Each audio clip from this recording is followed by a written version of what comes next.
Bonjour à tous, entre deux, c'est le nouveau rendez-vous politique pendant cette campagne du deuxième tour des élections municipales. Et notre invité aujourd'hui, c'est David Kimmelfeld. Bonjour à vous, monsieur Kimmelfeld. Bonjour. Président de la métropole de Lyon et un des 3 finalistes de l'élection métropolitaine. Renault Trucks a annoncé hier la suppression de 463 postes, dont 360 sur son site de Vénissieux. Qu'est-ce qu'une institution qu'on dit si puissante comme la métropole de Lyon peut faire quand arrive une vague de licenciements ou de suppression de postes comme celle-là? D'abord, moi, ce que j'ai fait, c'est j'ai appelé immédiatement, bien évidemment, le directeur général de Renault Trucks. Un rendez-vous est prévu dans les prochains jours. Nous allons rencontrer aussi les organisations syndicales. J'ai eu hier soir le préfet. Et nous allons faire un point avec l'ensemble des interlocuteurs et voir de quelle manière on aborde ces licenciements. D'abord pour faire un point précis, parce que pour l'instant, il y a une communication extrêmement discrète et restreinte de cela.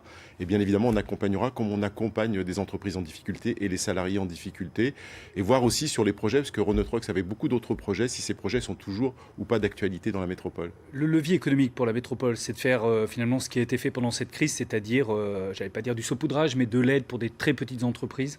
Alors, ce n'est pas du saupoudrage, puisqu'on aura aidé plus de 30 000 entreprises. Donc, en matière de saupoudrage, ça aurait pu être plus restreint. Mais ce n'est pas seulement ça, c'est demain avoir un plan, notamment de relocalisation industrielle. C'est faire en sorte, notamment, je l'ai proposé, moi, ce que j'ai appelé la nationalisation locale, c'est la métropole qui accompagne les entreprises en rentrant, bien évidemment, avec l'accord des chefs d'entreprise au capital de ces entreprises, pour les accompagner, pour faire en sorte qu'elles passent les difficultés qui vont être devant elles dès septembre-octobre, où on va connaître de grosses difficultés économiques et donc de difficultés d'emploi. Est-ce que comme vos concurrents François-Noël Buffet et Gérard Collomb, vous dites que les écologistes sont économiquement dangereux? Je ne dis pas que les Verts sont économiquement dangereux, je dis simplement que, pour ce qui me concerne, j'ai un véritable projet. J'ai montré pendant la crise que j'étais très actif en matière d'accompagnement des entreprises, d'accompagnement des associations de solidarité. Il ne s'agit pas d'être contre, il faut surtout avoir un projet. François-Noël Buffet, au passage, Gérard Collomb n'est candidat à rien. Il a dit qu'il se retirait de la vie politique, il accompagnait François-Noël Buffet. Mais c'est François-Noël Buffet, c'est François-Noël Buffet, le candidat a priori. Enfin, j'ai cru comprendre que c'était François-Noël Buffet. C'est un peu difficile de comprendre, car il est assez muet sur ses projets. Mais en tout cas, moi, ce qui m'intéresse, c'est de faire des propositions précises en matière d'emploi, en matière de solidarité, en matière d'écologie. C'est pas de savoir si les autres sont incapables de le faire, c'est de se dire que moi, je suis plus capable que les autres de tenir cette métropole et d'accompagner cette crise.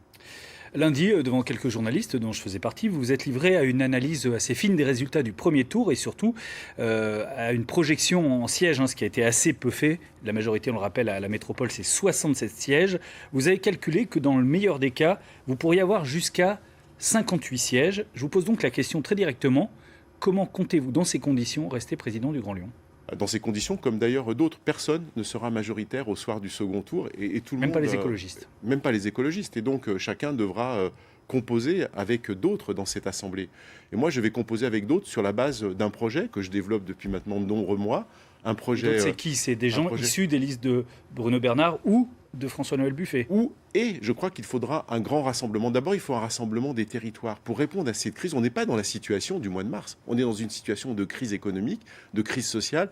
Et on ne peut pas évoquer les alliances comme les ont évoquées François-Noël Buffet et Gérard Collomb, alliance contre nature, ou les Verts, une alliance extrêmement politique. Il faut un rassemblement de combat. Il faut des réponses concrètes. Et moi, depuis des semaines, je fais des réponses concrètes aux entreprises, aux associations de solidarité. David, je ne fais pas des accords d'arrière-cour.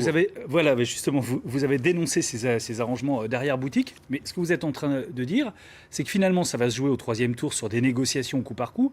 Ça va être des arrangements d'arrière-boutique. C'est pas des négociations au coup par coup. C'est un projet. D'arrière-boutique, une fois que les électeurs auront Ça n'a strictement rien à voir. C'est un projet, des mesures précises que je développe depuis maintenant de nombreux jours.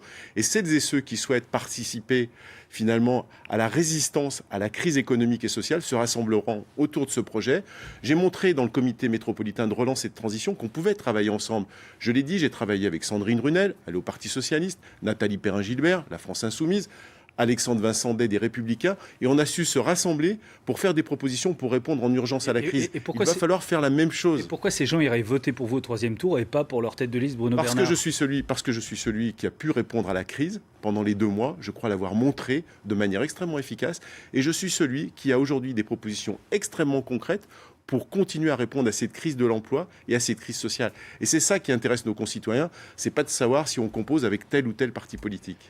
Avant de se tourner vers François-Noël Buffet, Gérard Collomb a dit qu'il vous a longtemps tendu la main, tellement longtemps même qu'il craignait d'avoir une crampe. Pourquoi ne pas l'avoir saisi et finalement mettre fin à cette querelle qui risque, qui vous a entraîné un peu tous les deux dans une chute électorale, en tout cas si on regarde les résultats du premier tour? Oui, enfin la chute électorale, c'est d'abord et avant tout celle de Gérard Collomb. Je rappelle, tous les sondages le donnaient à 25-27% et nous avons fait chacun 17%. Mais la question n'est pas celle-là, nous n'avions pas le même projet.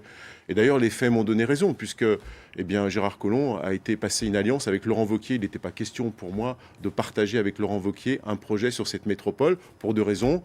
Républicain, d'abord, et puis bien évidemment un républicain d'une droite, j'allais dire, extrême dans les républicains, et puis le président de la région Auvergne-Rhône-Alpes. C'est pour être président de la métropole que je suis candidat. Et pour être président de cette métropole, c'est d'avoir un vrai projet. Et nous nous sommes opposés, et les faits l'ont montré avec Gérard Collomb, non pas sur une bataille d'ego. D'ailleurs, il n'est plus candidat, donc il n'y a pas de bataille d'ego. C'est ce que j'allais vous demander, au terme de 2 ans quand même de polémique qui aura occupé la scène politique. Vous n'avez pas des regrets? Mais ce n'est pas la polémique, moi, qui m'a occupé pendant 2 ans. C'est les mesures que j'ai prises pour faire évoluer cette métropole. Cette métropole, aujourd'hui, par exemple, est dans une situation financière exceptionnelle pour faire face à la crise. Ça ne s'est pas fait de manière naturelle. Ça s'est fait par une volonté politique. Et cette querelle risque de vous la faire perdre. La querelle dans la majorité risque de vous la faire perdre. La volonté politique, c'est moi qui l'ai portée, qui ai porté les réformes, qui ai porté le virage écologique et le virage social de cette métropole. Et la différence entre Gérard Collomb et moi, elle est là, elle est dans le projet, dans la façon dont j'ai conduit la métropole et dans la façon dont j'ai construit cette métropole aujourd'hui pour qu'elle fasse face à la crise demain. Merci à vous, David Silmefeld, d'être passé ce matin. France 3 Rhône-Alpes, vous le savez, est mobilisé pour ce deuxième tour des élections municipales, avec des débats chaque soir à 18h, direction le sud de la région, ce soir en compagnie de Sandra Méallier, avec 2 débats à Cré, la ville de Dromoise, et à Tournon, en Ardèche. Demain, d'entre deux, Claire Braillard recevra Pierrick Courbon, c'est le candidat socialiste qui fait face à Gaël Perdriau à Saint-Étienne. Et nous, on se retrouve ce soir à 19h dans le 19-20 pour le journal des municipales. Bonne journée.